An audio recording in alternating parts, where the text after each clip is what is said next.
Sylvain Jacobet, bonjour. Vous êtes directeur général de la Chambre de commerce et d'industrie des Vosges.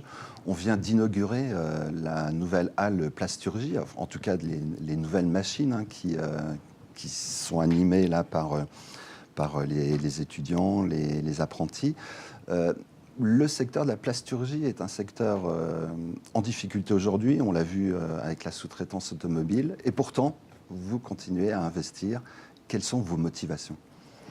Écoutez, bonjour tout d'abord. Effectivement, le secteur de la plasturgie, c'est pas que ce soit un secteur en difficulté. Une partie en tout cas. Oui. Voilà, c'est un secteur qui a différentes difficultés. Mais effectivement, vous parlez de la sous-traitance automobile. Il faut bien savoir que le secteur de la plasturgie, c'est de loin pas que le secteur de la sous-traitance automobile. On va en parler. La plasturgie est présente partout. Alors effectivement, notre rôle à nous, c'est de faire en sorte que le besoin des entreprises, qui se caractérise notamment par une recherche de main-d'œuvre performante, motivée, et bien que ce besoin, on y trouve des solutions. Parce qu'aujourd'hui, le constat que l'on fait, c'est que les jeunes ne sont pas suffisamment attirés par ces métiers. Or, pourtant, ces métiers offrent énormément de perspectives. Et nous, ce que disait M. Kinner tout à l'heure. Tout à fait. Nous, ce que nous souhaitons, c'est créer la connexion entre les besoins des entreprises et ces jeunes qui recherchent une voie professionnelle. Alors c'est un secteur industriel qui compte, en dépit des difficultés. Il y a des entreprises qui innovent, qui se développent. On l'a vu avec 3D Prod. Ça représente combien d'entreprises dans les Vosges ? Écoutez, en Lorraine, la plasturgie, c'est 6 000 emplois, un petit peu moins de 200 entreprises. Pratiquement 50% de ce potentiel économique est situé dans les Vosges. Donc vous comprendrez que les bassins vosgiens sont des bassins particulièrement attractifs pour la plasturgie, secteur de Saint-Dié, secteur de Remiremont en priorité. C'est ce qui explique sans doute que vous continuez à investir dans le CFA vosgien, alors que la tendance est plutôt aujourd'hui à une sorte de régionalisation des outils, des structures. Et alors, sans vouloir faire de la politique, la régionalisation ne doit pas se traduire nécessairement par le déménagement du territoire, notamment des territoires qui peuvent être à la marge de la région Lorraine, comme le territoire vosgien. Il faut quand même savoir qu'en France, vous n'avez que 6 centres de formation qui sont agréés pour faire de l'alternance. C'est important de le dire. Par la Fédération de la plasturgie. Et parmi ces 6 centres, vous avez Sainte-Marguerite, dans les Vosges.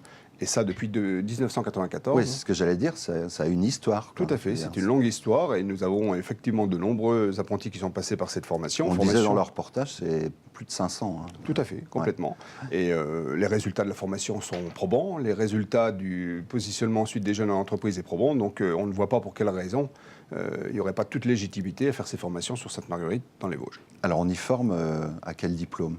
Alors le diplôme sur lequel nous avons mis l'accent ces derniers mois, c'est le BTS Europlastique, qui est un diplôme qui aujourd'hui répond particulièrement bien aux besoins et aux attentes des entreprises. D'accord. Il y a d'autres BTS ? Au niveau du CFA, oui, nous avons d'autres BTS. Nous formons des BTS dans le domaine du tourisme. C'est le moment d'en parler. Tout à fait. Et puis, nous avons 2 BTS dans le domaine des métiers du commerce. Un qui s'intitule Management des unités commerciales et un qui s'intitule Négociation, relations clients. D'accord. Concernant le management MUC, Management d'unité commerciale, eh bien, celui-ci va s'ouvrir également sur Épinal parce que le besoin est grandissant. Alors, dans le domaine de la plasturgie, il y a une demande de la part des entreprises, il y a une demande d'apprentis qui n'est pas toujours satisfaite. Quelle qualité doit développer un jeune qui a envie de se lancer dans ce métier ? Alors, effectivement, il y a une demande des entreprises, parce que les entreprises ont besoin de cette main-d'œuvre qualifiée. Alors, quelles sont les qualités ? Tout d'abord, pour être apprenti, il faut avoir moins de 26 ans. Ça, c'est la condition réglementaire.